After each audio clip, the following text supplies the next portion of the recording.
তোকে না বলেছি আমাকে ম্যাম বলবি? বলতে পারবো না। ম্যাম বলে ডাকবি, না হলে তোর গলে এমন করে পড়বে না। আর কেবিনে এলি তো বলে এলি না কেন? সরি, আর এমন হবে না। মনে থাকে জানো। আর নাম ধরে ডাকবি না। হুম। এবার এই প্রোডাক্টগুলো তৈরি কর। তুমি বস, তুমি করো। আবার মালা কেন? গালে হাত দিয়ে গালে একটু ব্যথা অনুভব করলাম। আমাকে তুমি বললি কেন? আপনি বলবি। আচ্ছা। যা, এই প্রোডাক্টগুলো তৈরি করে নিয়ে আয়। হুম। আমি আমার ডেস্কে বসে কাজগুলো করতে লাগলাম। এবার আমার পরিচয়টা দিয়ে দেই। আমি রাকিব হাসান। মা বাবাকে দেখেছি কিনা মনে নেই। আঙ্কেলের কাছ থেকে শুনেছি আমার মা আর বাবা একটা অ্যাক্সিডেন্টে মারা যায়, আর আমাকে ছেড়ে ওই দূর আকাশে চলে যায়। আঙ্কেল বলতে রাইসের বাবা। ওনার কাছ থেকে বড় হয়েছি। আমাকে নিজের ছেলের মতোই দেখে। আর রাইসা আমাকে দু চোখেও দেখতে পায় না সেই ছোট থেকে। প্রায় সপ্তাহে 2-3 দিন থাপ্পড় খাওয়া লাগে, আর অপমান তো আছেই। আন্টি মানে রাইসার মাও এমন ছিল, আমাকে দেখতে পারতেন না। আন্টি বেঁচে নেই, স্ট্রোক করে মারা যান। আল্লাহ তাকে যেন জান্নাত দেন, দোয়া করি। রাইসাকে ভালোবাসি, কিন্তু সাহস করে বলতে পারে না। অফিসের সব কাজ আমাকে দিয়ে করায়, আর নিজে বসে বসে সবসময় মোবাইল ফোন টিপে কাজ করতে লাগলাম। প্রোডাক্ট তৈরির কাজ লাঞ্চের আগে শেষ হলো, তাই উঠে লাঞ্চ করার জন্য ক্যান্টিনে গেলাম। তখন এই যে রাকিব সাহেব, এইদিকে আসেন। না থাক। আরে আসেন। আসি। রিমি যেই টেবিলে বসেছিল সেখানে গিয়ে একটা চেয়ার টেনে বসলাম। কি খাবেন? যা খাবেন তাই অর্ডার দেন। ওকে। এই ওইটার 2 প্লেট চিকেন বিরিয়ানি দেন তো। ওকে। ওইটা চলে গেল। কেমন আছেন? আলহামদুলিল্লাহ ভালো। আপনি? আলহামদুলিল্লাহ ভালো। বাসা সবাই কেমন আছে? আলহামদুলিল্লাহ ভালো। আপনি? বলতে গিয়েও বললো না। সরি। It's okay. আপনার গার্লফ্রেন্ড নেই? এই এতিমের আবার গার্লফ্রেন্ড? এমন বলেন কেন? তো আর কি বলবো। কিছু না। ওইটার খাবার নিয়ে এলো, খাওয়া দাওয়া শেষ করলাম। খাওয়া শেষ করে উঠে গিয়ে বিল আমি দিলাম। এটা কি হলো? কোনটা? আপনি বিল দিলেন যে? তো সমস্যা কোথায়? অনেক। আমি ডাকলাম, আমি বিল দিতাম। কোথাও লেখা আছে নাকি? তা না। ওখান থেকে আমি আমার ডেস্কে এসে ম্যামের কেবিনের সামনে গেলাম। ইয়েস। ম্যাম, প্রোডাক্টগুলো তৈরি।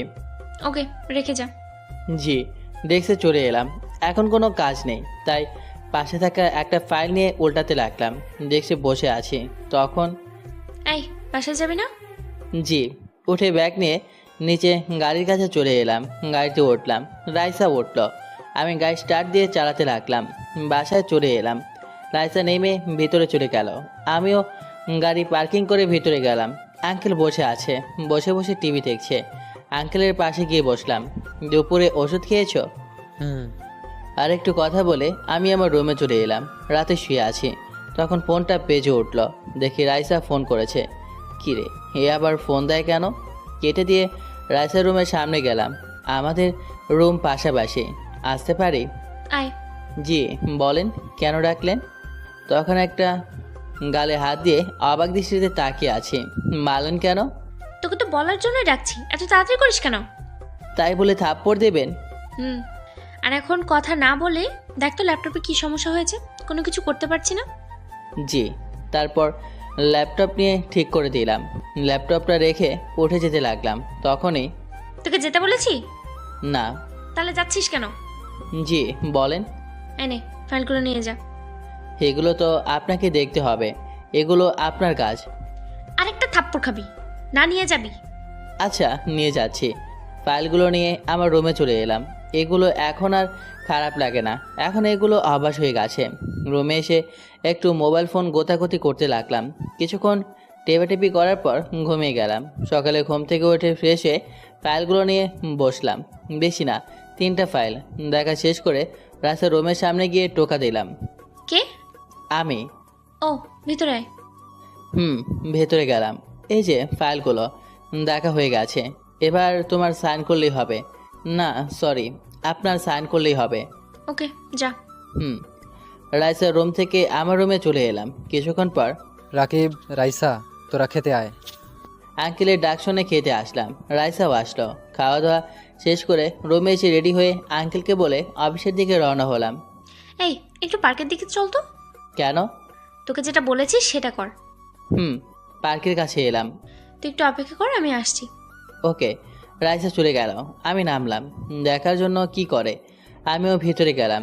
একটু এগিয়ে যেতে এক জায়গায় চোখ আটকে গেল। বুকের বাম পাশে একটু ব্যথা অনুভব করলাম। দেখি রাইসা আর একটা ছেলে বসে আছে খুব ক্লোজ হয়ে। আমি আর সহ্য করতে পারলাম না, আবার গাড়ির কাছে চলে এলাম। আয়নার দিকে খেয়াল করলাম, দুই চোখে পানি চলে এসেছে। মুছে নিলাম। মানুষের চোখ কত বোকা, এরা নিজের জন্য না অন্যদের জন্য কাঁদে। একটু পর রাইসা আসলো। চল। আবার গাড়ি স্টার্ট দিয়ে চালাতে লাগলাম।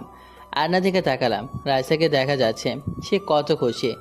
রাইসার হাসি মাখা মুখখানি কত সুন্দর, যে দেখবে তার মন ভালো হয়ে যাবে।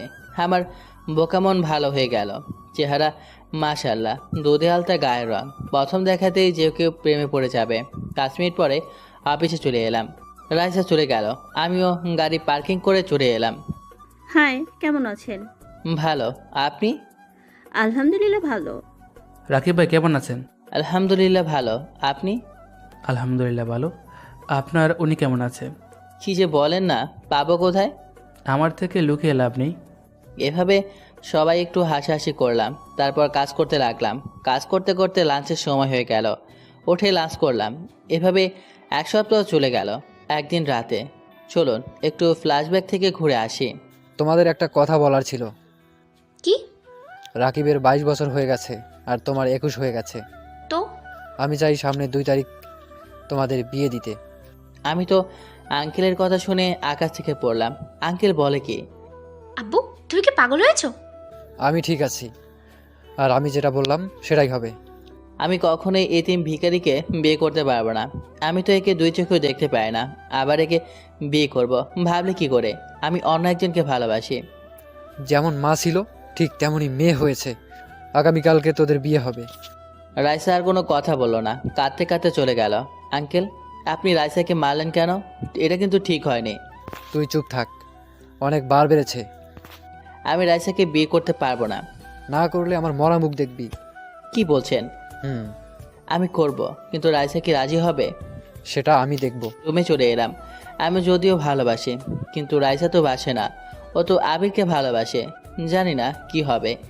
এমনি তো আমাকে দেখতে পারে না। পরের দিন সকালে বসে আছি, তখন রাইসা আসলো। রাইসা এসেই আমি অবাক নয়নে তাকিয়ে আছি। বুঝতে পারলাম না মারলো কেন। মারলা কেন? তুই ভাবলি কি করে যে আমি তোর মতো এতিম ভিখারিকে বিয়ে করব? আমি কি করলাম? সব তো আঙ্কেল করলো। আমি জানি না তুই কেমন করে আব্বুকে বারণ করবি আর এই বিয়ে আটকাবি।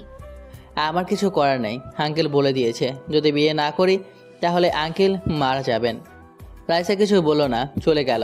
আমি বিছানায় বসে ভাবতে লাগলাম, জানি সামনে আমার জন্য কি অপেক্ষা করতেছে। কোথায় যাওয়া হচ্ছে? অফিসে। যাচ্ছিস যা, দুপুরের সময় বাড়ি চলে আসবি। কেন? আমি বললাম তাই। আর যদি না আসিস তাহলে তোর জন্য এই বাসার দরজা বন্ধ। ওকে। আমি ওপর থেকে দাঁড়িয়ে দাঁড়িয়ে দেখছিলাম। রাকিব শোন। বলেন। আর এটা কি ঠিক হচ্ছে জোর করে এমনভাবে বিয়ে দেওয়া? ঠিক ভুল আমাকে বোঝাতে আসিস না। তোকে কিছু কাজ দিচ্ছি, সেগুলো কর। বলেন। রাতে আমি রুমের ভিতরে দাঁড়িয়ে আছি, যেতে কেমন ভয় করছে। ভেতরে গেলে কি হবে বুঝতে পারছি না। অনেকক্ষণ ধরে দাঁড়িয়ে আছি। এখানে বাইরে কেন? এমনি। যা। ভেতরে গেলাম। রাইসা বসে আছে, এমন নাই কোনো ঘোমটা। আগে যেরকম পোশাক থাকে এখনও সেই রকম পোশাক পরে আছে, মানে শাড়ি পরে নেই। আমি যাওয়া মাত্র বলল, শোন, আমাকে স্বামীর অধিকার দেখাতে আসবি না। আমার কাছে কখনোই স্ত্রীর অধিকার পাবি না। আব্বু যতদিনই বেঁচে থাকবে ততদিন শুধু অভিনয় করে যাবি। আব্বু মারা গেলে তুই তোর রাস্তায়, আমি আমার রাস্তায়। আমি জানি এমনটাই হবে, তাই খারাপ লাগলো না। তবে চেষ্টা করব ওর মনে আমার জন্য ভালোবাসা সৃষ্টি করার। মনে থাকে যেন, যদি আব্বু জানতে পারে তাহলে তোর যে কি করবো আমি নিজেও জানি না। ওকে, আঙ্কেল জানবে না। না জানলেই ভালো। আর তুই এদিকে আসিস কেন? ঘুমাবো তাই। তোর তো সাহস কম নয়, তুই আমার সাথে ঘুমাবি? তুই সোফায় গিয়ে ঘুমা। আমার রুম, আমি কেন সোফায় গিয়ে ঘুমাবো? তুমি যাও। আমার কথা শুনে রেগে গেল আর আমার কাছে এসে, এতিম ভিখারি, তুই মনে হয় ভুলে যাচ্ছিস এটা আমার বাসা। চুপ হয়ে গেলাম। চোখ দিয়ে নিজের অজান্তেই কখন পানি বের হয়ে গেল বুঝতেই পারলাম না। ন্যাকামি বাদ দিয়ে সোফায় গিয়ে ঘুমিয়ে পড়। রাতে আবার ঘুমিয়ে থাকা অবস্থায় কিছু করিস না। তোদের মতো ছেলেদের আবার বিশ্বাস নেই। এইটুকু ভরসা রাখুন, আপনার কোনো ক্ষতি করব না। একটা বালিশ আর কম্বল দিন, তাহলেই হবে। এই নে। কম্বল আর বালিশ নিয়ে সোফায় চলে এলাম। তারপর শুয়ে গেলাম। শুতে কষ্ট হচ্ছে, কোনোদিন ঘুমায়নি তো তাই। আর চোখ দিয়ে তো পানি বের হচ্ছেই। মা বাবা যদি বেঁচে থাকতো তাহলে হয়তো এমনটা হতো না। অনেক কষ্টে ঘুম আসলো। সকালে পানির জন্য ঘুম ভেঙে গেল। চোখ খুলে দেখি রাইসা বালতি হাতে নিয়ে দাঁড়িয়ে আছে। এভাবে ভেজালেন কেন? ইচ্ছে হয়েছে তাই। তাড়াতাড়ি ওঠ, আব্বু খাবার জন্য ডেকে গেল। কিছু বললাম না, আর কিছু বলতেও পারছি না, কারণ আমি যে এতিম ভিখারির ছোট লোক। রাইসা চলে গেল। আমি উঠে ফ্রেশ হয়ে নিচে চলে এলাম। খাওয়া দাওয়া শেষ করে আবার রুমে চলে এলাম। রাইসা আসলে, আমার জুতো জোড়া পরিষ্কার করে কাপড়গুলো ইস্ত্রি করে দে। হ্যাঁ আমি পারবো না, কাজের লোককে বলেন।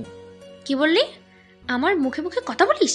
যেটা বলছিস সেটা কর, না হলে তোর কপালে অনেক দুঃখ আছে। আর আমাকে বিয়ে গোছাচ্ছিস? হ্যাঁ, এখন হাড়ে হাড়ে বুঝতে পারবি এই রাইসা চৌধুরী কি জিনিস। অনেক ভয় পেলাম। এমনিতেই যে অপমান অত্যাচার করে, এখন না জানি কি কি করবে। আচ্ছা করছি। হুম। তারপর জুতা পরিষ্কার আর কাপড় ইস্ত্রি করে দিলাম। তারপর অফিসে যাওয়ার জন্য রেডি হলাম। তারপর গাড়ির কাছে চলে এলাম। দাঁড়িয়ে আছি, দেখি ফারিয়াও আসলো। আমি তো দেখে বড়সড় একটা ক্রাশ খেলাম। কালো রঙের শাড়ি, নীল রঙের ব্লাউজ, ঠোঁটে হালকা গোলাপি রঙের লিপস্টিক, দেখতে যা লাগছে না। আমি তো হা হয়ে তাকিয়ে আছি। কখন যে ফারিয়া আমার কাছে এসেছে বুঝতেই পারিনি।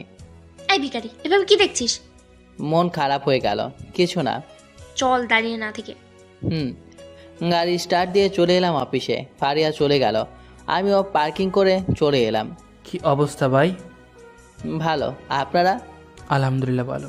ভালো তো ম্যামকে বিয়ে করলেন, তো বাসর রাত কেমন কাটলো? ভালো। কেমন ভালো আমি আর আল্লাহ জানেন। Good morning. Good morning. কেমন আছেন? আলহামদুলিল্লাহ ভালোই, আপনি?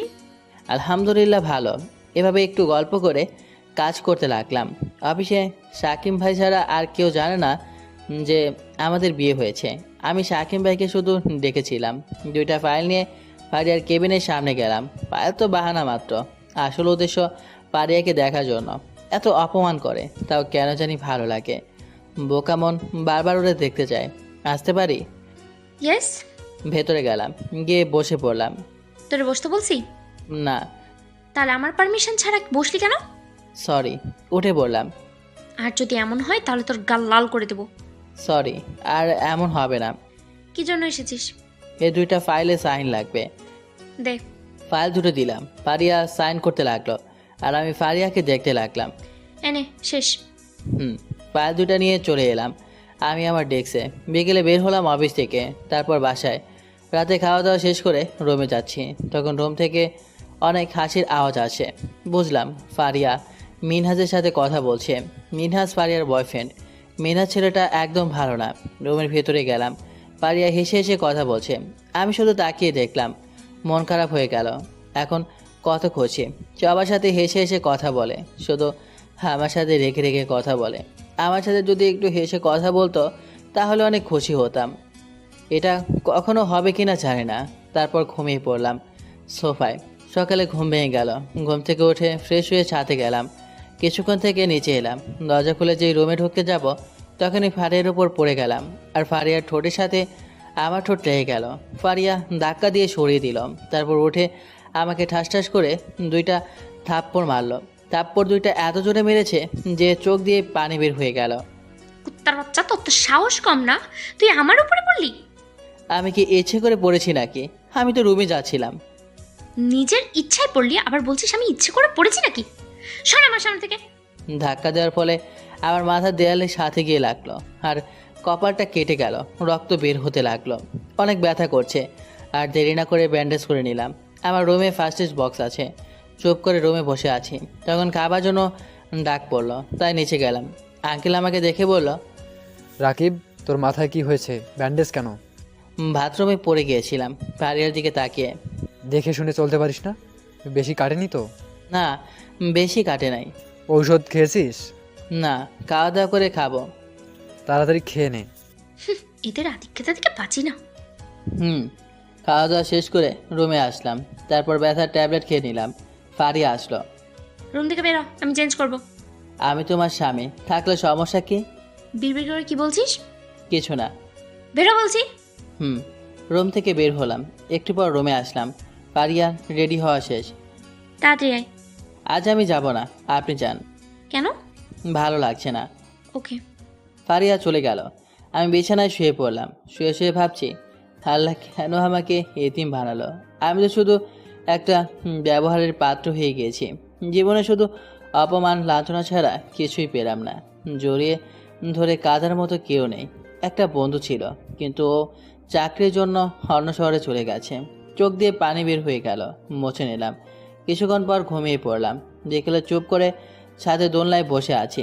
তখন কেউ ছাদে আসলো, দেখলাম ফারিয়া। তাই দোলনা থেকে উঠে গেলাম। জানি আর একটু বসে থাকলে অপমান করবে, তাই উঠে ছাদের এক কোণে দাঁড়ালাম।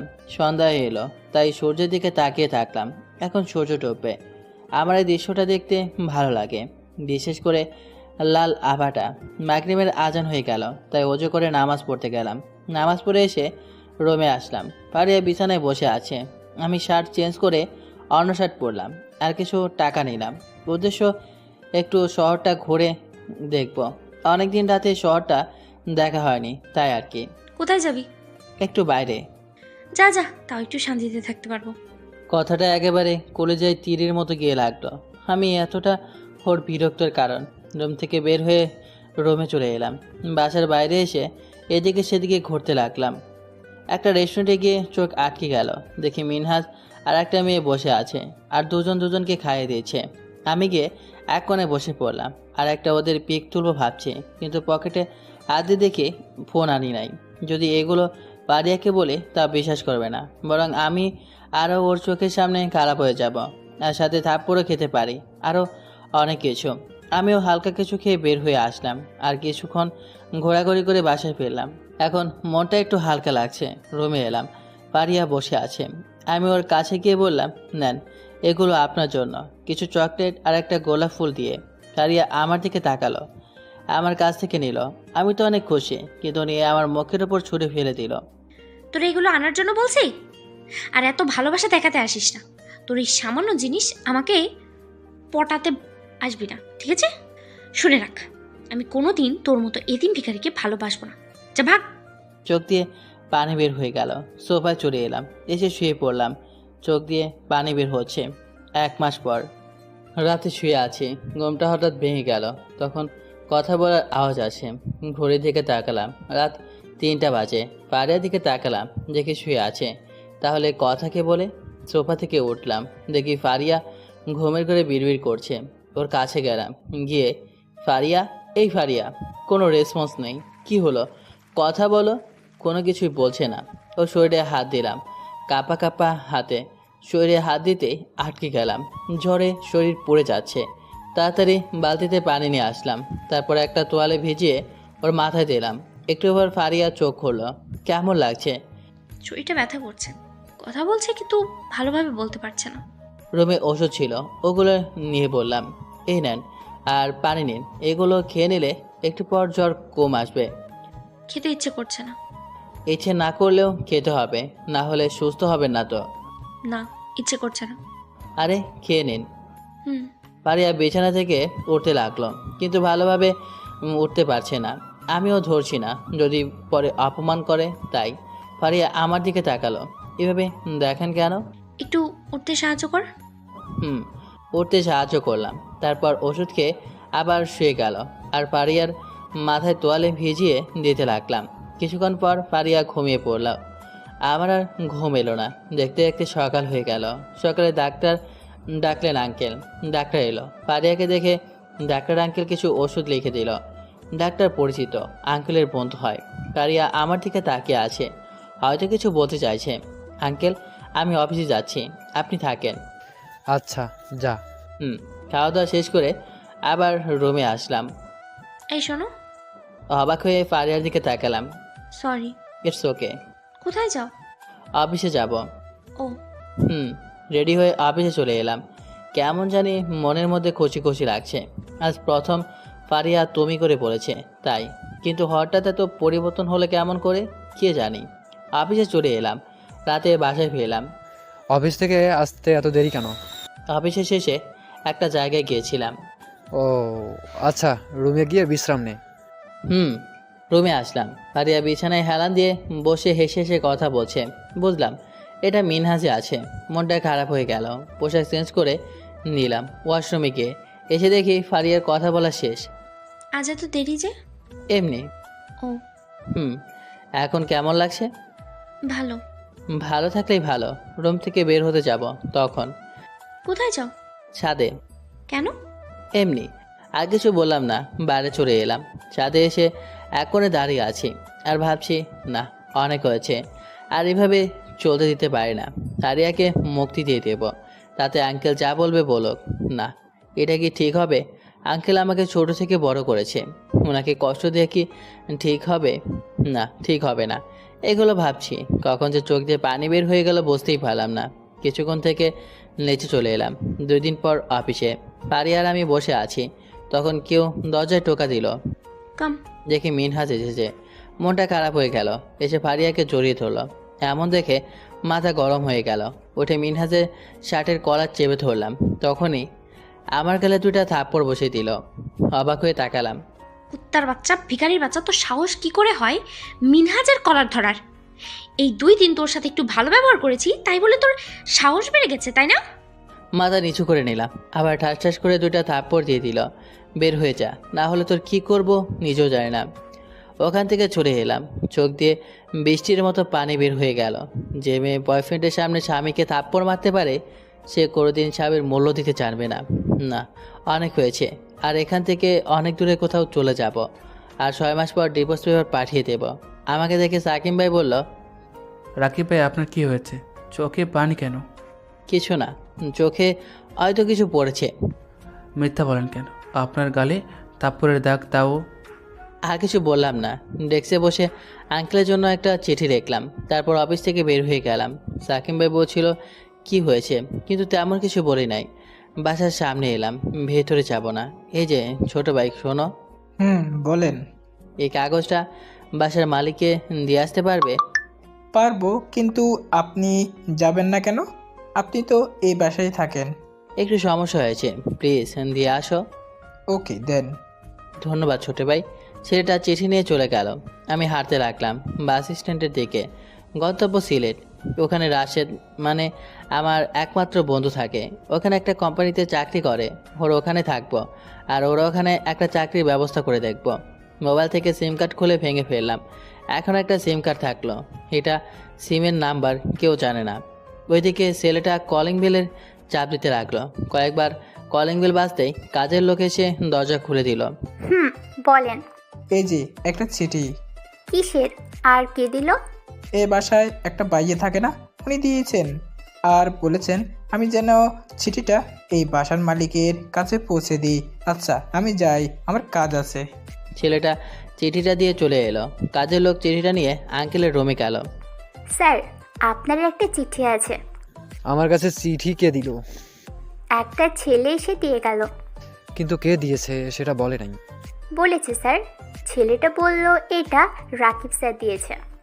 রাকিব কেন আমার কাছে চিঠি পাঠাবে? ওই বা কোথায়? জানি না স্যার। আচ্ছা দাও দেখি। আঙ্কেল চিঠিটা নিল, তারপর খুলে পড়তে লাগলো। কি লেখা আছে আপনারা পড়বেন না? চলেন আমরা পড়ি। আঙ্কেল, প্রথমেই ক্ষমা চাচ্ছি। আশা করি নিজের ছেলে ভেবে ক্ষমা করে দিবেন।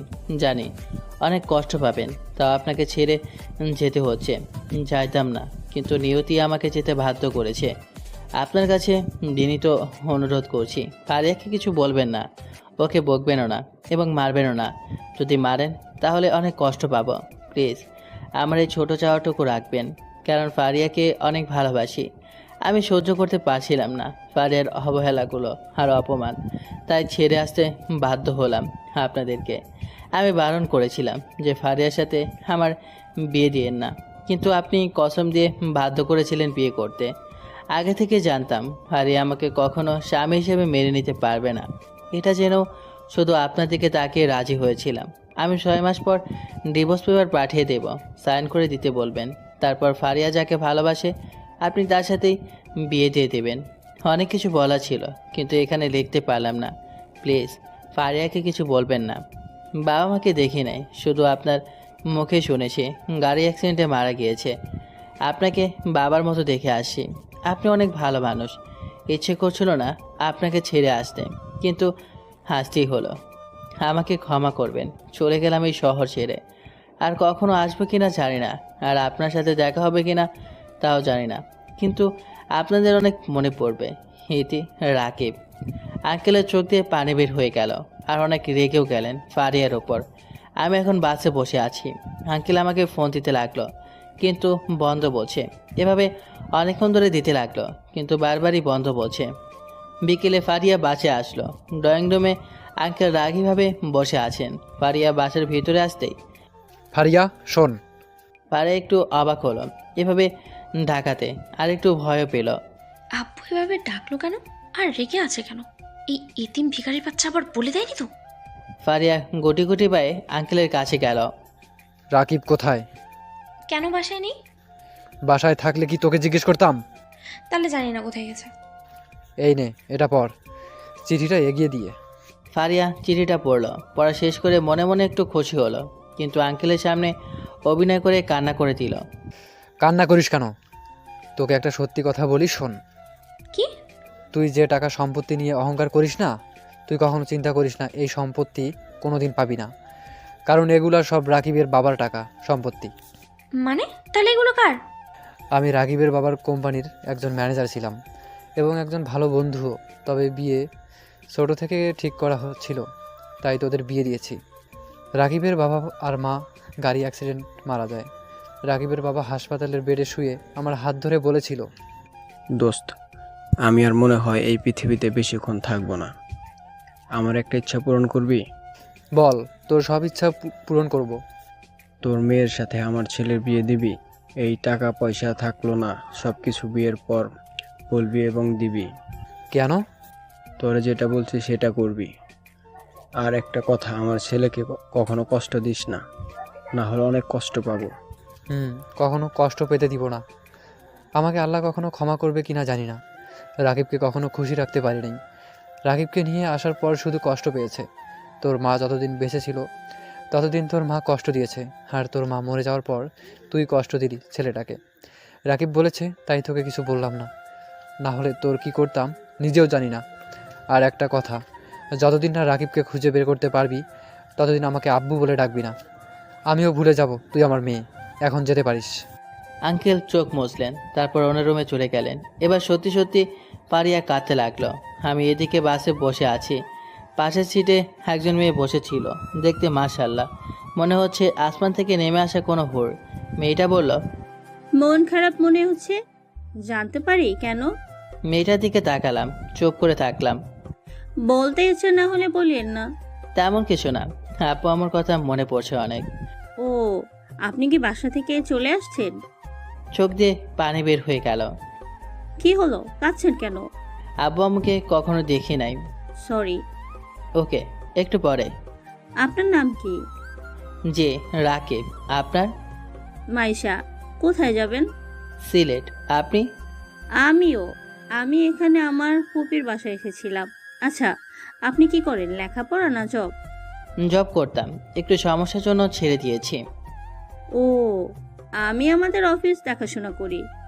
এভাবে মাছের সাথে কথা বলতে বলতে সিলেটে বিকেলে পৌঁছে গেলাম।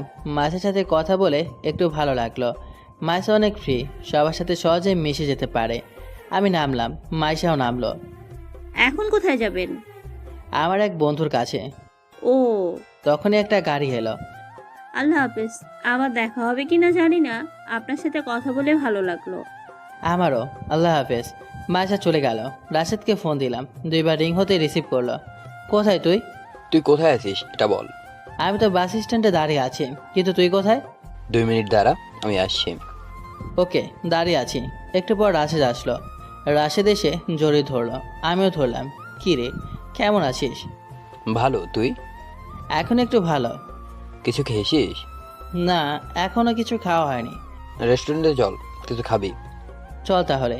রেস্টুরেন্টে আসলাম, খাওয়া দাওয়া শেষ করে রাশেদ যেখানে সেখানে চলে আসলাম। রাশেদ এখানে একাই থাকে চাকরির জন্য, বিয়ে করেনি, তবে আগামী মাসেই বিয়ে করবে। এবার বল কি হয়েছে? রাশেদকে সব কিছু বললাম, তারপর চোখের পানি মুছলাম। কাঁদিস না, এটা একটা দুঃস্বপ্ন ভেবে ভুলে যাম। জানি ভোলা অসম্ভব, কিন্তু চেষ্টা করলে হয়তো পারবি। আচ্ছা, তুই একটা চাকরির ব্যবস্থা করে দিতে পারবি তোর অফিসে? বেকার থেকে তো কোনো লাভ নেই। বসকে বলে দেখি। আচ্ছা দেখ। ফ্রেশ হয়ে নে, আজ থেকে পাশের রুমটা তোর।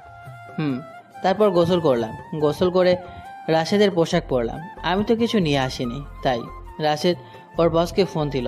কিছুক্ষণ রিং হওয়ার পর রিসিভ করলো। আসসালামু আলাইকুম স্যার। ওয়ালাইকুম আসসালাম। হ্যাঁ রাশেদ বলো। স্যার, অফিসে কি কোনো পোস্ট ফাঁকা আছে? আচ্ছা, কেন? আমার একটা বন্ধু চাকরি খুঁজছিল আর আমাকে বলল, তাই আপনার কাছে ফোন দিলাম। ওকে, আগামীকাল অফিসে এসো, তখন দেখবো। ধন্যবাদ স্যার। আসসালামু আলাইকুম। ওয়ালাইকুম আসসালাম। রাতে চল মার্কেট থেকে ঘুরে আসি। কেন? আরে আমি তো কোনো পোশাক নিয়ে আসি নাই, তাই কিছু পোশাক কিনবো। আগামীকাল চল। আরে এখন চল তো। চল তাহলে, টাকা আছে? আছে কিছু। দাঁড়া, আমি কিছু টাকা নিয়ে নিই। দুজন মিলে বের হয়ে গেলাম। তারপর একটা সিএনজি নিয়ে শপিং মলের সামনে চলে এলাম। কিছু পোশাক কিনে ডিনার করে বাসা চলে এলাম। ওইদিকে পারিয়া বারবার সোফার দিকে তাকাচ্ছে। পারিয়া হঠাৎ কি মনে করে আমার ফোনে ফোন দিল, কিন্তু বন্ধ বলছে।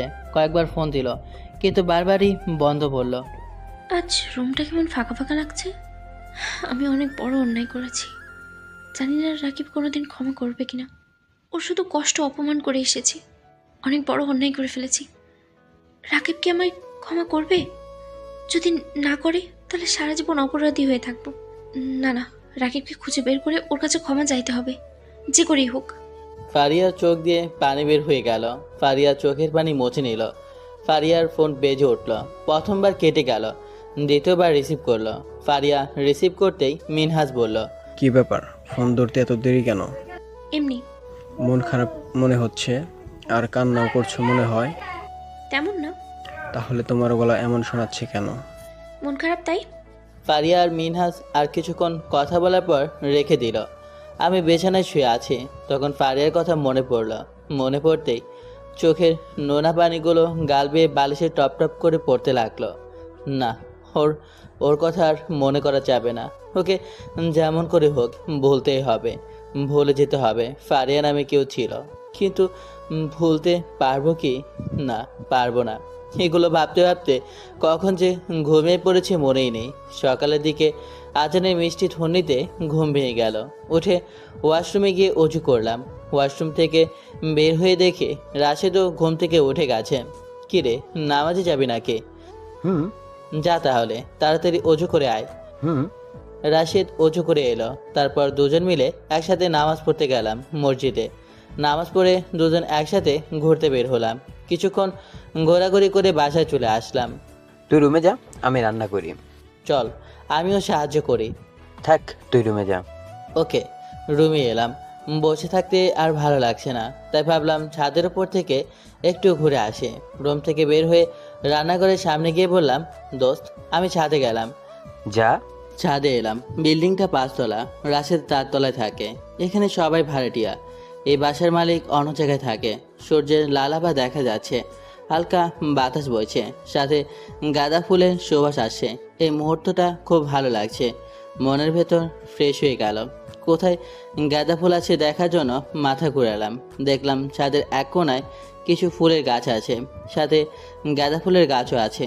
গাছগুলোর কাছে গেলাম, গিয়ে দেখতে লাগলাম অনেক রকমের ফুল গাছ আছে, গোলাপ, গাঁদা, দুব্র ইত্যাদি।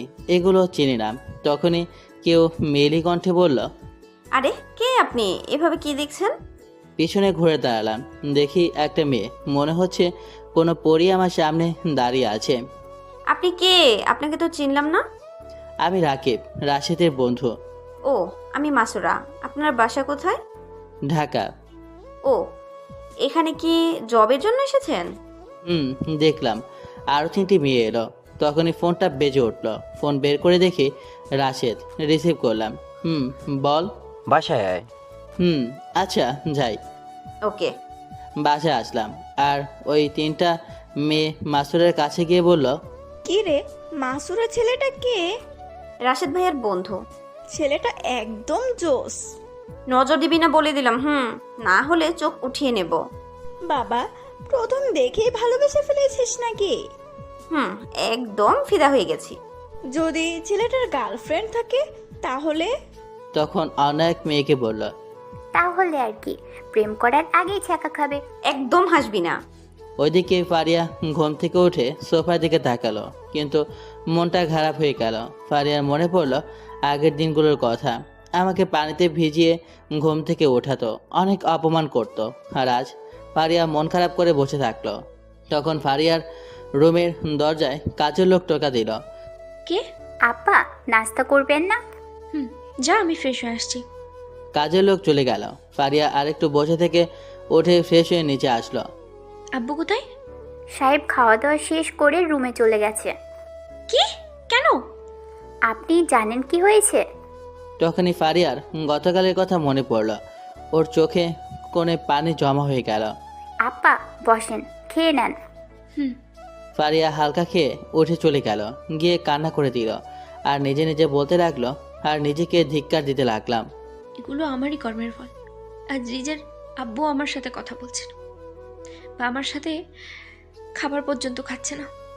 আমি খাওয়া দাওয়া শেষ করলাম, তারপর রাশিদের অফিসে যাওয়ার জন্য রেডি হতে লাগলাম। কি রে, তোর হলো? হয়ে গেছে, চল। রাশেদ আমার দিকে হা হয়ে তাকিয়ে আছে। কি রে, এভাবে হা করে তাকিয়ে আসিস যে? তুই কি চাকরির জন্য যাচ্ছিস না মেয়ে পটাতে? এমন বলছিস কেন? দোস্ত, তোকে দেখে সেই লাগছে, একদম পুরো সিনেমার হিরোদের মতো লাগছে। কি যে বলিস না। সত্যি তোকে এই পোশাকে সেই লাগছে। হয়েছে হয়েছে, আর পাম দেওয়া লাগবে না, এখন চল। কোথায় পাম দিলাম? যা সত্যি তাই বললাম। আরে যাবি না এখানে থাকবি? তোর অফিসে যেতে কিন্তু দেরি হয়ে যাবে। চল। বাসা থেকে বের হয়ে রাস্তার কাছে আসলাম। মামা যাবেন? উঠেন। তারপর রিক্সা উঠে রাশেদের অফিসের কাছে আসলাম। রাশেদের রিক্সাওয়ালাকে ভাড়াটা দিল। তারপর অফিসের ভেতরে চলে এলাম। অফিসটা 2 তলা। রাশেদের সাথে উপরে চলে এলাম। রাশেদ একটা কেবিনের সামনে গিয়ে টোকা দিয়ে বলল, আসতে পারি স্যার? কাম। রাশেদ আর আমি ভেতরে গেলাম। ভেতরে গিয়ে তো অবাক, দেখি মাইশা বসে আছে। মাইশার দিকে তাকিয়ে দেখি ও আমার দিকে হা করে তাকিয়ে আছে। ছেলেটাকে? জি স্যার, ওর নাম রাকিব। রাশেদ বলার আগেই মাইশা বলল। রাশেদ মাইশার দিকে অবাক হয়ে তাকালো, আমিও তাকালাম। কি রাসু সাহেব, এভাবে অবাক হয়ে তাকালেন যে? ম্যাম, ওর নাম জানলেন কেমন করে? আমি যখন ঢাকা থেকে আসছিলাম তখন ওনার সাথে পরিচয় হয়েছিলাম। ও বস রাশেদ আর মাইশা ম্যামের কথা শুনলেন, তারপর বললেন, এর চাকরির জন্য কি বলছিল? জি স্যার। আব্বু, চাকরিটা দিয়ে দাও। তোমার কাগজপত্র দাও। এ রে, আমার কাছে তো কিছুই নেই জাতীয় পরিচয়পত্র ছাড়া। তাই আমি রাশেদের কানের কাছে মুখ নিয়ে গিয়ে বললাম, দোস্ত, আমার কাছে তো জাতীয় পরিচয়পত্র ছাড়া কিছুই নেই, সব তো আঙ্কেলের বাসায়, এখন কি করব? সেটাই তো। তাই আমি বললাম, স্যার আমাকে ক্ষমা করবেন, অকারণে আপনার সময় নষ্ট করলাম। আমার কাছে জাতীয় পরিচয়পত্র ছাড়া অন্য কোনো কাগজপত্র নেই, সব ঢাকাতে আছে। সরি, যাই তাহলে। ও, পরে ঢাকা থেকে এনে দিয়ে দিবা। সরি ম্যাম, আমার পক্ষে ঢাকা যাওয়া সম্ভব নয়। কেন? অনেক সমস্যা আছে। সরি স্যার, তাহলে যাই। ওকে। রাশেদের আমি চলে আসতে লাগলাম। দরজার কাছে আসতে বস বলল, ওকে। পেছনে ঘুরলাম। জি স্যার, বলেন। দাঁড়াও, এখানে এসো। জি। আবার কাছে গেলাম। তোমাকে চাকরিটা দেওয়া হলো। ধন্যবাদ স্যার। তোমার উপর ভরসা করে আর আমার মেয়ের কথা শুনে চাকরিটা দিলাম। আমি মাইশার দিকে তাকালাম। মাইশা মুচকি হাসলো। ধন্যবাদ ম্যাম। আর ধন্যবাদ স্যার আমাকে এরকম বিশ্বাস করার জন্য। তুমি যেহেতু ভালো সেহেতু তোমার বন্ধু ভালো হবে, কারণ ভালোর পাশে যে কেউ থাকলে সে ভালো হবে, আর খারাপের পাশে খারাপ থাকলে খারাপ হবে, এটা নিয়ম। ধন্যবাদ স্যার, ইনশাল্লাহ আপনার ভরসা কখনো ক্ষুণ্ণ করব না। আর ধন্যবাদ ম্যাম। ওকে, কখন থেকে জয়েন করবা? আজ থেকে স্যার। ওকে, আমি আর অফিসে আসবো না, এখন থেকে আমার মেয়ে দেখাশোনা করবে। কেন স্যার? বয়স হয়ে এলো আর অনেক তো কাজ করলাম, তাই ভাবলাম এখন একটু বিশ্রাম নেব, ছাড়দেরকে একটু ঘুরে ফিরে দেখবো। আর মাইশাকে তো দায়িত্ব নিতে হবে, তাই না? আমার তো কোনো ছেলে নেই যে সে এগুলো দেখাশোনা করবে।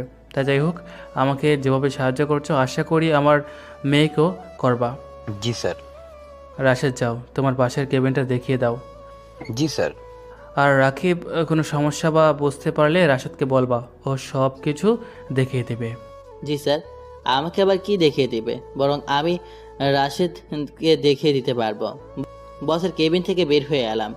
বস তো আর জানে না যে আমার কাজে একসময় একটা কোম্পানি চলতো। তারপর কেবিনে চলে এলাম। আজ প্রথম দিন, তাই তেমন কোনো কাজ নেই। বিকেলে আমি আর রাশেদ বাসায় চলে এলাম। কিরে, প্রথম দিন কেমন লাগলো? অনেক ভালো। তাহলে তোর সাথে বাসে আসা মেয়েটা মাইশা ম্যাম ছিল? আমি কি জানতাম তোর অফিসে বসের মেয়ে এই মাইশা ছিল? তাও ঠিক। আচ্ছা যাই হোক, চল এখন ছাদ থেকে ঘুরে আসি। চল। ছাদে চলে এলাম। দেখি মাসুরা আর তার সাথে 3টা মেয়ে আছে। মাসুরের পাশে একটা মেয়ে মাসুরের কানের কাছে গিয়ে বলল, তোর ক্লাসে এসেছে। হুম। আমি আর রাশেদ ছাদের এক কোণে এসে দাঁড়ালাম আর চারদিকটা দেখতে লাগলাম। পেছন থেকে কেউ বলল, হাই। আমি আর রাশেদ পেছনে ঘুরলাম। দেখি মাসুরা। হ্যালো, কেমন আছেন? ভালো। আপনি? ভালো। আপনি কেমন আছেন? আমাকে উদ্দেশ্য করে, আলহামদুলিল্লাহ ভালো। আপনি? আলহামদুলিল্লাহ ভালো। আপনার বাসায় কে কে আছে? কি হলো? ওর আপন বলতে তেমন এই পৃথিবীতে কেউ নেই। সরি। পেছনে ঘুরে আবার বাইরে দেখতে লাগলাম। সরি বললাম তো। It's okay. তাহলে ওই দিকে ঘুরলেন কেন? এমনি ভালো লাগছে না। ও। মাসুরা একটু মন খারাপ করলো। ওর কথা কিছু মনে করিয়েন না, একটু পার্সোনাল সমস্যায় আছে, তাই এমনভাবে কথা বলছেন। না হলে সবার সাথে ফ্রি। সকালে তো ভালোভাবে কথা বললে। সকালে আপনাদের পরিচয় হয়েছে। হালকা। ও। মাসুরা চলে গেল বাকি ওই মেয়েদের কাছে।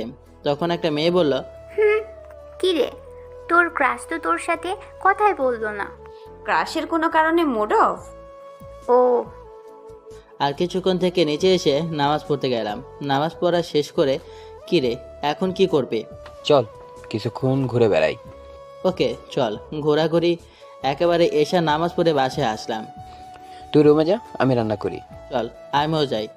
আরে না, তুই রুমে যা। আরে চল তো। আচ্ছা চল তাহলে। দুজন মিলে একসাথে রান্না করলাম। তারপর খাওয়া দাওয়া শেষ করে একটু গল্প করে যে যার মতো রুমে চলে এলাম। রুমে শুয়ে আছি, কিছু ভালো লাগছে না। আগের কথাগুলো মনে পড়ে গেল।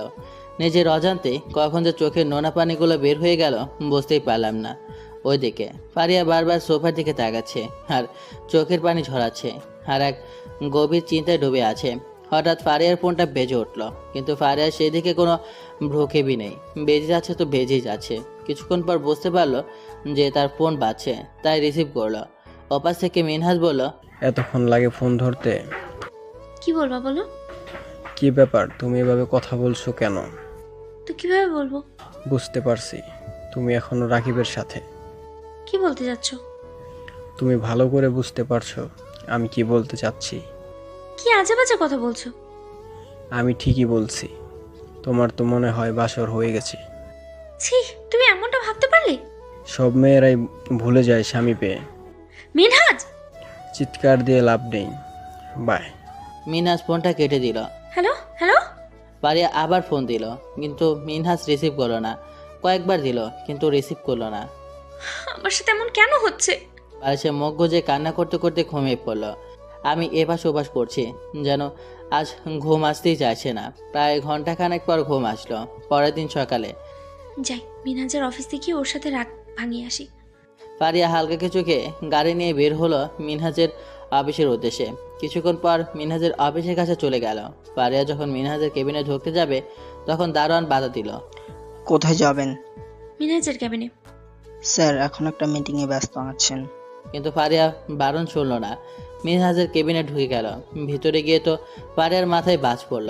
মিনহাজ একটা মেয়েকে জড়িয়ে ধরে বসে আছে আর লিপ কিস করছে। মিনহাজ ফারিয়াকে দেখে মেয়েটাকে ছেড়ে দিল। ফারিয়া তুমি এখানে? ফারিয়া কোনো কথা না বলে মিনহাজের কাছে গিয়ে ঠাস ঠাস করে, ছি, তুমি এত খারাপ! আমার ভালোবাসার এই প্রতিদান দিলে? আমার সাথে প্রেম করো আর অফিসে অন্য মেয়ের সাথে ফুষ্টি নষ্টি করো? আমাকে মারার তোকে কি অধিকার দিয়েছে? আমি তোকে কখনো ভালোবাসিনি, তোকে শুধু ভোগ করে ছেড়ে দিতাম, ব্যাস। আমাকে খারাপ বলছিস, আর তুই নিজে কি রাকিবের সাথে কি কি করেছিস মনে নেই, আর আমাকে খারাপ বলছিস? যা, দূর হ। ধাক্কা দিয়ে ফারিয়া টাল সামলাতে না পেরে নিচে পড়ে গেল। ফারিয়া উঠে মিনহাজের কাছে গিয়ে ঠাস ঠাস করে 2টা থাপ্পড় দিয়ে কাঁদতে কাঁদতে চলে গেল। গিয়ে গাড়িতে উঠে কান্না করতে করতে গাড়ি চালাতে লাগলো। এমনভাবে গাড়ি চালাচ্ছে যে কখন মাঝরাতে এসেছে তার খেয়ালই নেই। হঠাৎ একটা ট্রাক এসে ফারিয়ার গাড়িতে ধাক্কা দিয়ে চলে যায়। ফারিয়ার গাড়ি কিছু দূরে ছিটকে পড়ে যায়। ফারিয়া বাজেভাবে অনেক জায়গায় কেটে যায় আর মাথাটা ফেটে যায়। ফারিয়ার চোখ ঝাপসা দেখতে লাগে, আর ফারিয়ার চোখের সামনে আঙ্কেল আর রাকিবের ছবি ভেসে উঠল। আব্বু, রাকিব, তোমরা আমাকে ক্ষমা করে দিও, আমি মনে হয় আর বাঁচবো না। ফারিয়া বলল, তারপর জ্ঞান হারিয়ে ফেলল। চারদিকে মানুষজন জমা হয়ে গেছে। ফারিয়াকে কয়েকজন ট্রেনে বের করলো। তারপর আর তারা দেরি না করে তাড়াতাড়ি হাসপাতালে নিয়ে গেল। ডাক্তার ফারিয়ার অবস্থা দেখে তাড়াতাড়ি আইসিইউতে নিয়ে গেল। একজন আঙ্কেলের কাছে ফোন দিল। ফারিয়া বা আঙ্কেলকে সে চেনে। আঙ্কেল রিসিভ করলেন। কে? তাড়াতাড়ি এই হাসপাতালে আসেন, আপনার মেয়ে অ্যাক্সিডেন্ট করেছে। আঙ্কেল লোকটার কথা শুনে আঙ্কেলের চারদিক ঘুরতে শুরু করলো। হাত থেকে ফোনটা পড়ে গেল। আঙ্কেল আর দেরি না করে গাড়ি নিয়ে চলে গেল হাসপাতালের উদ্দেশ্যে। তারপর আইসিইউর সামনে চলে এলেন। কিছুক্ষণ পর ডাক্তার বের হলো। দোস্ত, অবস্থা অনেক খারাপ। আমার যথাসাধ্য চেষ্টা করছি, বাকিটা আল্লাহর হাতে। ফারিয়ার অবস্থা কেমন? আঙ্কেল কেঁদে দিলেন আর সেখানে বসে পড়লেন। ডাক্তার আঙ্কেলকে ধরে ওঠালো। দেখ, ভেঙে পড়িস না, আল্লাহর উপর ভরসা রাখ, আর আল্লাহর কাছে দোয়া চা যেন ফারিয়া ঠিক হয়ে যায়। ডাক্তার আঙ্কেলকে ধরে পাশের সিট ছিল ওখানে বসালো। কাঁদিস না, না হলে তুই অসুস্থ হয়ে পড়বি। ডাক্তার আঙ্কেল চলে গেল। হে আল্লাহ, তুমি আমার মেয়েকে বাঁচিয়ে দাও। যদি ফারিয়ার কিছু হয়ে যায় তাহলে আমি একা হয়ে যাব। আর এদিকে কেবিনে বসে আছে। তখন একটা ছেলে বলল, গতকাল জয়েন করেছি, আমি রাকিব। এভাবে সাকিবের সাথে কিছুক্ষণ কথা বললাম, তারপর কাজে মনোযোগ দিলাম। 2 দিন পর ফারিয়ার জ্ঞান ফিরল। তোর জ্ঞান ফিরেছে মা? আল্লাহ আমার দোয়া কবুল করেছেন। এভাবে কাঁদিস না আর কথা বলিস না, এতে ফারিয়ার সমস্যা হবে। আপু, আমাকে ক্ষমা করে দাও, অনেক ভুল করে ফেলেছি। সত্যিকারের ওটা ভালোবাসা বুঝতে পারি নাই। কাঁদিস না মা, সব ঠিক হয়ে যাবে। আপু, রাকিব কি আমাকে ক্ষমা করবে? এখন কথা বলিস না, ফারিয়ার ব্রেনে চাপ পড়বে, এতে বড় কোনো সমস্যা হতে পারে। ডাক্তার আঙ্কেল ফারিয়াকে একটা ঘুমের ইঞ্জেকশন দিয়ে দিল। একটু পর ফারিয়া ঘুমিয়ে পড়ল। আমি ছাদে দাঁড়িয়ে আছি। হাই। হ্যালো। কেমন আছেন? আলহামদুলিল্লাহ ভালো। আপনি? ভালো। একটা কথা বলি? বলতে পারেন। আমাকে আপনার কেমন লাগে? আপনি দেখতে সুন্দর, অনেক ছেলের ক্রাশ। মনে হয় প্রতিদিন আপনার পেছনে ছেলে ঘুরে। ওসব বাদ দেন, আগে এটা বলেন আমাকে কেমন লাগে? ভালোই। তাই? কিন্তু কেন? কিছু না। একটা কথা বলে রাখি। কি? মাথায় অন্য কোনো চিন্তা ভাবনা থাকলে ঝেড়ে ফেলে দিন। কেন? আমি বিবাহিত। কি? লক্ষ্য করলাম মাসুরার চোখের কোণে পানি। আপনার আবার কি হলো? আপনার চোখের কোণে পানি যে? মাসুরা কিছু বলো না, চোখের পানি মুছতে মুছতে চলে গেল। বুঝলাম মাসুরা আমাকে ভালোবাসে। আর বুঝি ভালোবাসার মানুষটিকে না পাওয়ার ব্যথা কেমন। কিন্তু আমার এখানে কিছু করার নেই। আগের কথাগুলো মনে পড়ে গেল। নিজের অজান্তে কখন যে চোখ দিয়ে পানি বের হয়ে গেল বুঝতেই পারলাম না। চোখ মুছে নিলাম আর একটু দাঁড়িয়ে থেকে আমিও নিচে চলে এলাম। পরের দিন সকালে খাওয়া দাওয়া শেষ করে অফিসের উদ্দেশ্যে বের হলাম। চলো যাওয়া যাক। চল। 2 জন মিলে একসাথে অফিসে চলে এলাম। কেবিনে বসে আছে, তখন পিয়ন এসে বলল, আপনাকে ম্যাম ডাকছে। ওকে, আপনি যান, আমি যাচ্ছি। পিয়ন চলে গেল। আমি উঠে ম্যামের কেবিনের সামনে গেলাম। ম্যাম, আসতে পারি?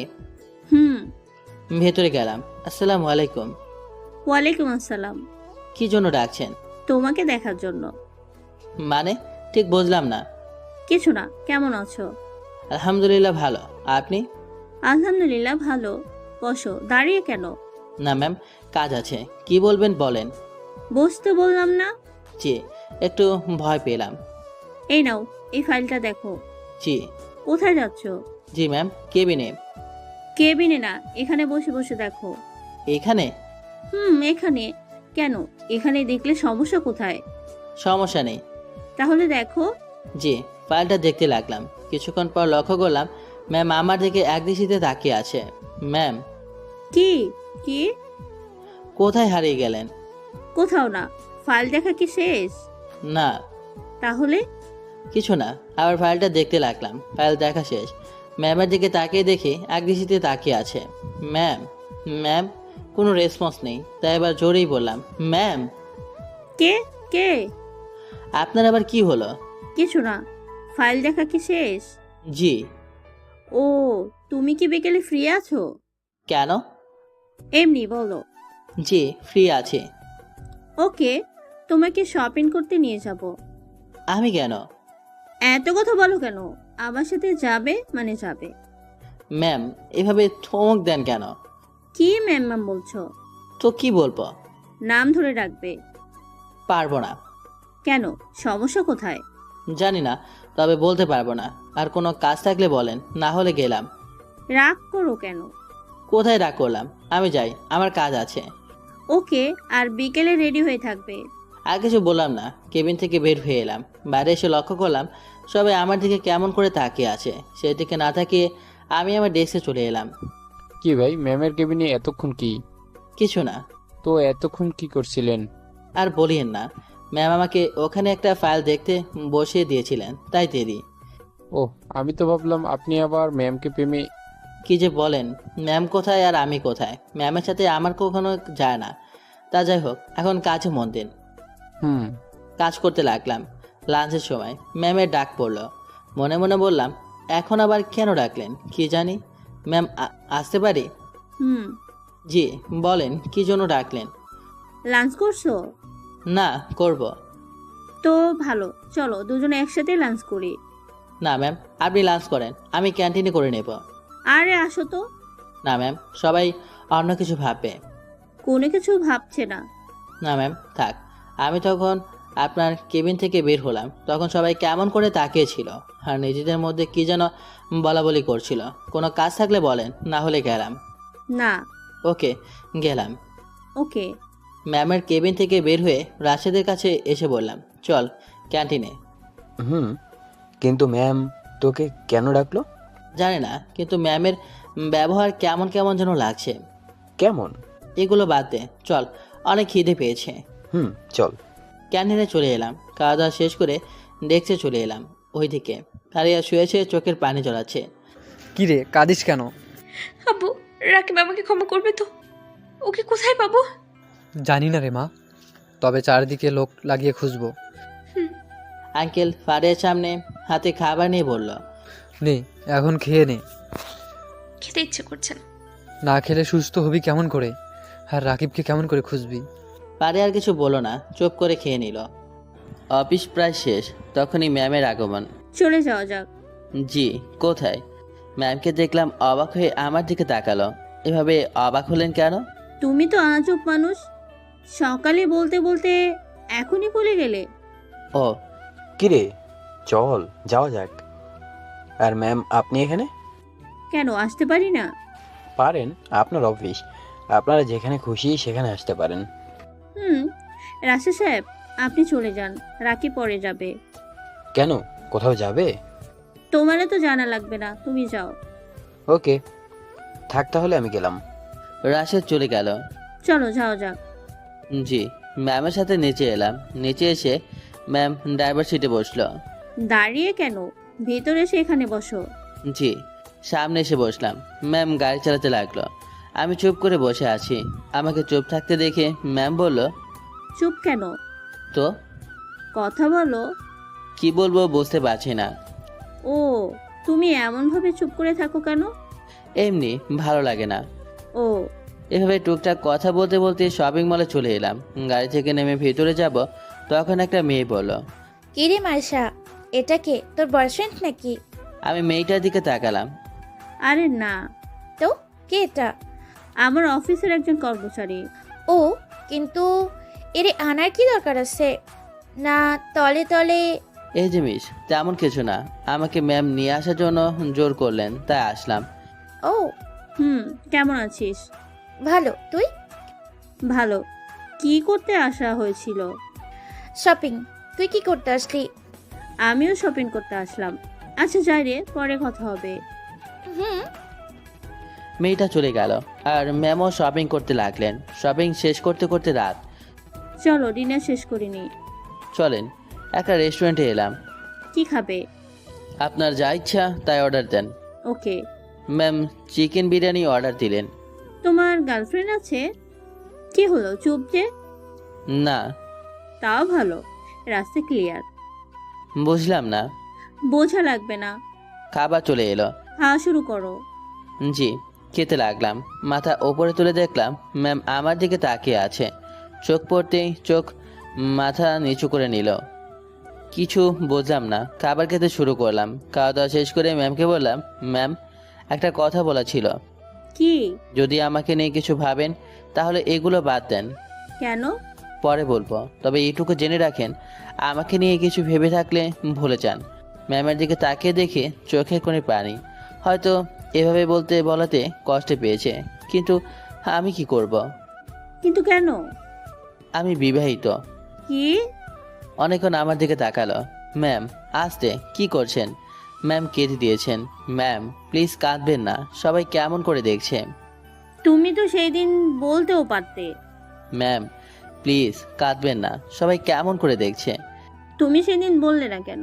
তোমাকে প্রথম দেখাতেই ভালোবেসে ফেলেছি, আর এখন অনেক ভালোবাসি। আমি অত কিছু বুঝি না, আমি তোমাকে চাই। ম্যাম পাগলামি করিয়েন না। আমি এত কিছু জানি না। শান্ত হন, এখন বাসায় চলেন। এ বিষয়ে পরে কথা বলবো, মানে আগামীকাল। বিল দিয়ে রেস্টুরেন্ট থেকে বের হয়ে এলাম। ম্যাম আপনি যান, আমি রিক্সা করে চলে যাব। আমি তোমাকে রেখে আসছি। না ম্যাম থাক, আমি যেতে পারবো। যাও। ম্যাম চলে গেলেন। তখনই ফোনটা বেজে উঠল। ফোন বের করে দেখি রাশেদ।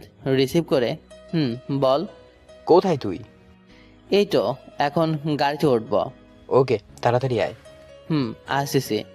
20 দিন পর ঘুম ভাঙলো। নিজেকে হাসপাতালে আবিষ্কার করলাম। চারদিকে তাকালাম, দেখি ডাক্তার আর পাশে একজন বয়স্ক মহিলা এবং লোক বসে আছে।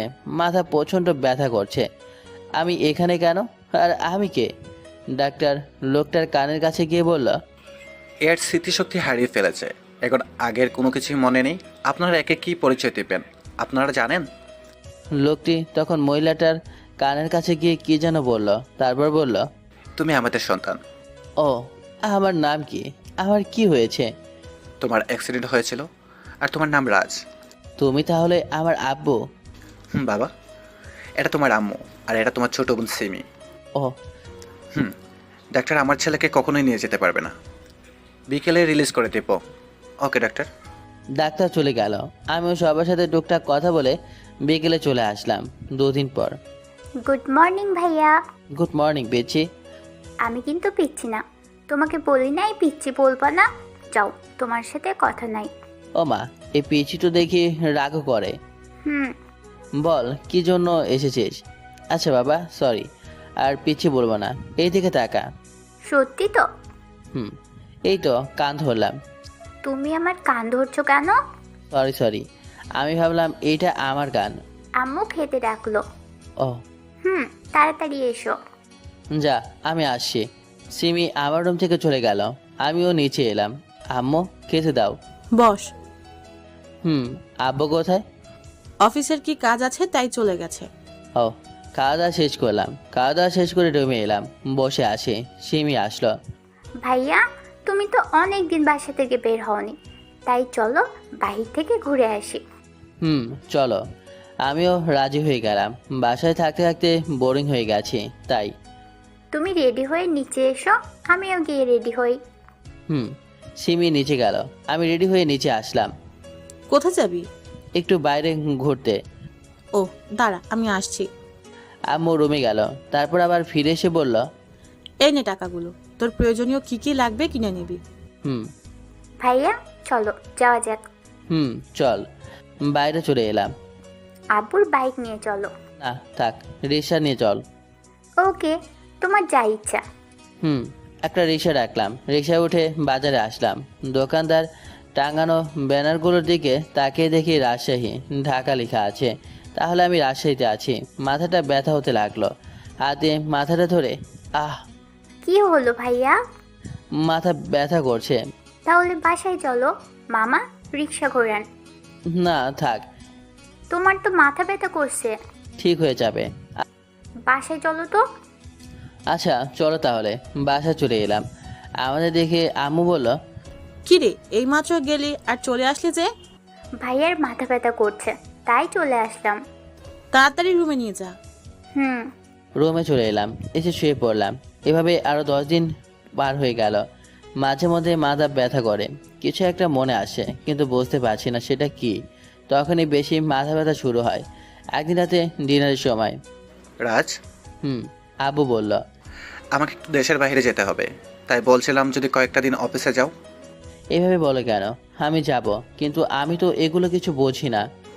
তোমাকে সেটা নিয়ে ভাবতে হবে না, ম্যানেজারকে বলে দিব, ম্যানেজার সব কিছু বলে দিবে। আর তোমার তেমন কাজ নেই, শুধু দেখবা কে কে কাজ করছে আর কে কাজ করছে না সেটা।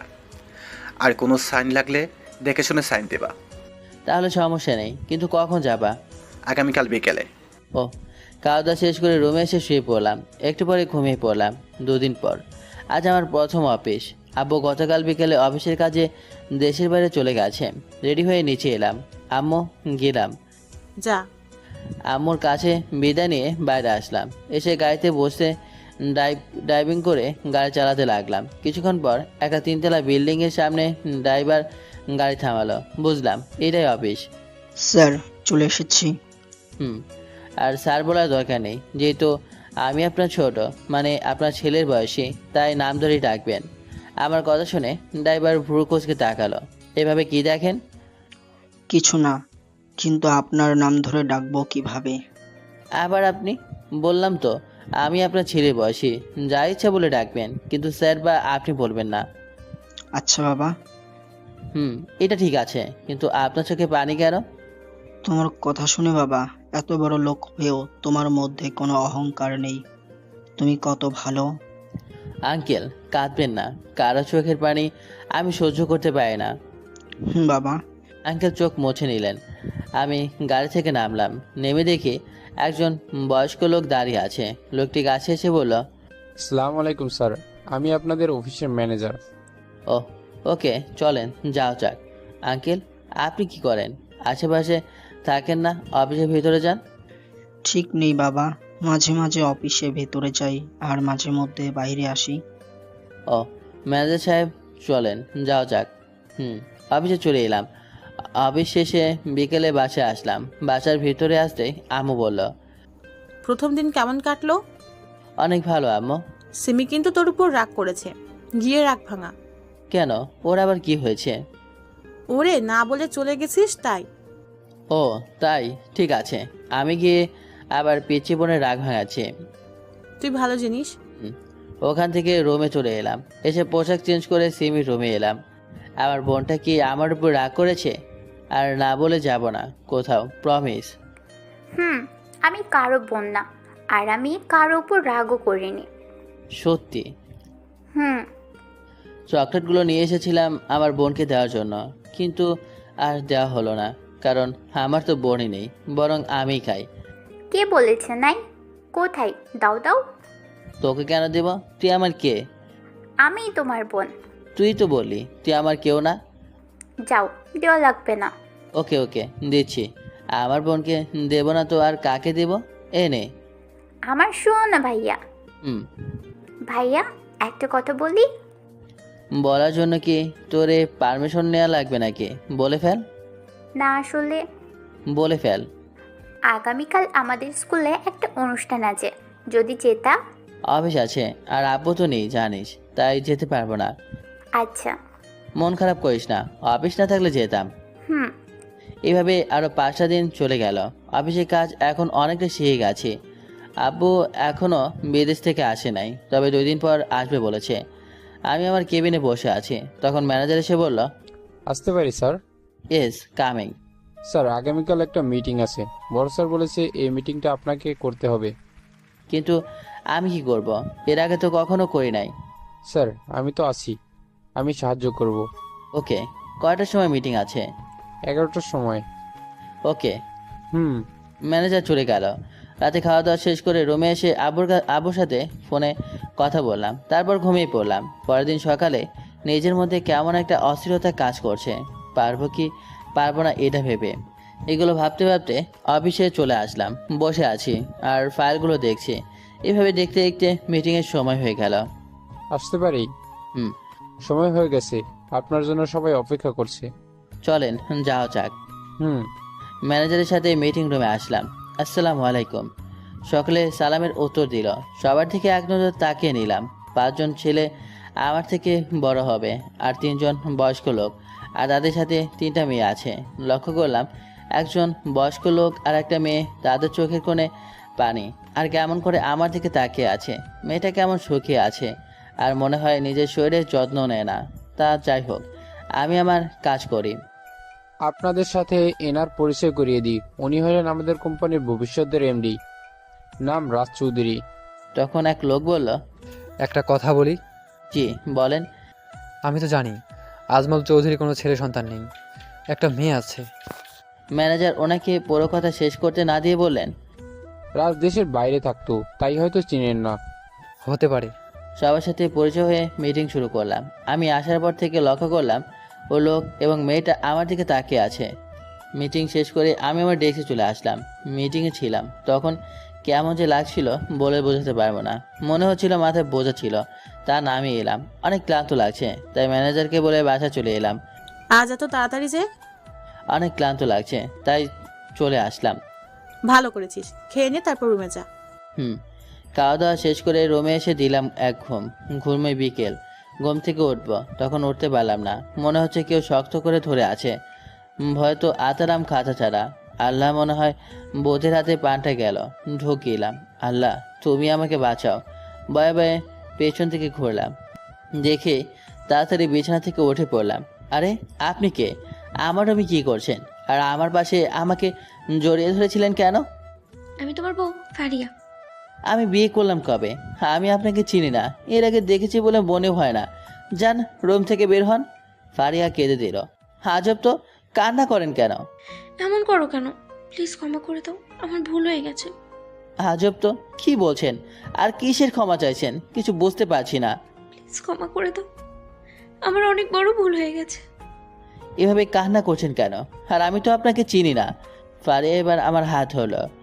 প্লিজ ক্ষমা করে দাও, আমি তোমার সাথে অনেক অন্যায় করেছি, তোমাকে অনেক কষ্ট দিয়েছি। হাত ছাড়ে নিলাম।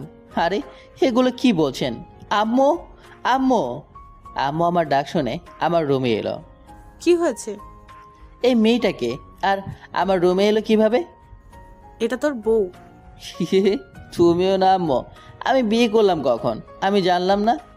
সত্যি এটা তোর বউ? মজা করো না তো। আর এই যে আপনি রুম থেকে বের হয়ে যান। মারে, রাকিবের স্মৃতিশক্তি হারিয়ে ফেলেছে, আমাদের চিনতে পারবে না। ফারিয়া আঙ্কেলকে জড়িয়ে ধরে কাঁদতে লাগলো। শান্ত হ মা, আমাদের কিছু করার নেই। সবাই বাইরে চলে গেল। আমি বিছানায় বসে পড়লাম। আমি কে? আমার পরিচয় কি? এদের দেখে কিছু মনে পড়ছে। কি মনে হতে চাইছে কিন্তু মনে করতে পারছি না কেন। এগুলো ভাবতে ভাবতে মাথা ব্যথা শুরু করে দিল।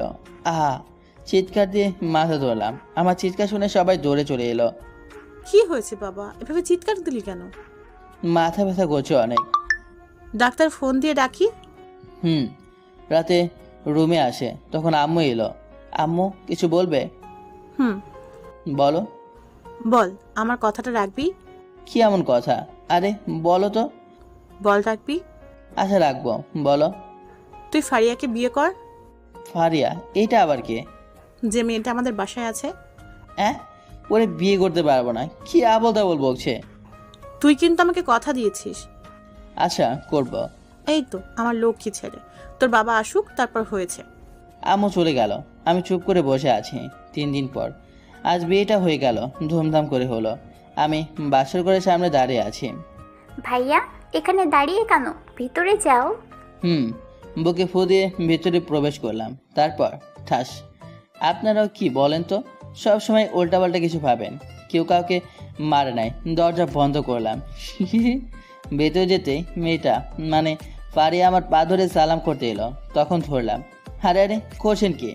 মানুষের সামনে কখনো মাথা নিচু করতে নেই, একমাত্র আল্লাহ ছাড়া। চলেন এশা নামাজ পড়ে তারপর 2 রাকাত নামাজ আদায় করে আল্লাহর কাছে আমাদের আগামী দিনগুলোর জন্য প্রার্থনা করি।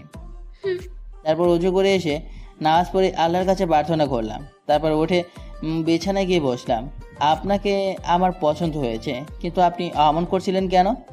তোমাকে আমার অনেক পছন্দ হয়েছে, তাই এমন করেছি। ও, আর কথা না বলে ঘুমিয়ে পড়েন। আমার কথা শুনে পারিয়া ভুরু কোচকে তাকালো। এইভাবে দেখেন কেন? ঘুমিয়ে যাব মানে?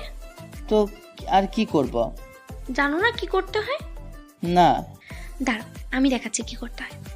পাঠক পাঠিকা লাইট বন্ধ, আপনারা আসতে পারেন। এখন একটা ইতিহাস রচনা হবে, বড় রকমের যুদ্ধ, রক্তপাতও হবে। আপনাদের এই যুদ্ধ দেখে কোনো লাভ নেই। লাভ করতে চাইলে বিয়ে করে নিতে হবে। 1.5 বছর পর একদিন সকালে ঘুম থেকে উঠে চমকে উঠলাম। দেখি আমার পাশে একটা ছোট বাচ্চা। আমার রুমে বাচ্চা এলো কেমন করে? রাশেদ, এই রাশেদ, আমার রুমে বাচ্চা এলো কেমন করে? আমার ডাক শুনে কেউ এলো। আমি তাকে দেখে তো অবাক। দেখি ফারিয়া। ম্যাম, আপনি এখানে? আর বাচ্চা কার? কেন আমাদের? আমাদের মানে? তোমার আর আমার। কিছু বুঝতে পারছি না।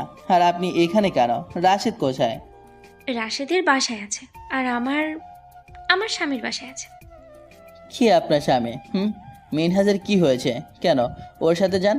আর আমি কোথায় আছি? ওর, হ্যাঁ মনে পড়েছে, আমি যখন রাস্তা পার হচ্ছিলাম তখন একটা গাড়ি এসে আমাকে ধাক্কা দেয়। তারপর আর কিছু মনে নেই। আর আপনি এখানে কেন? বের হন বাসা থেকে।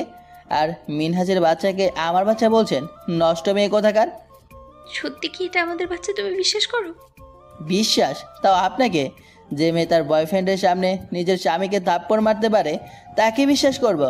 মনে তো হচ্ছে এটা মিনহাজ আর আপনার অবৈধ সন্তান। হয়তো মিনহাজ তাড়িয়ে দিয়েছে, তাই আমার কাছে এসেছেন।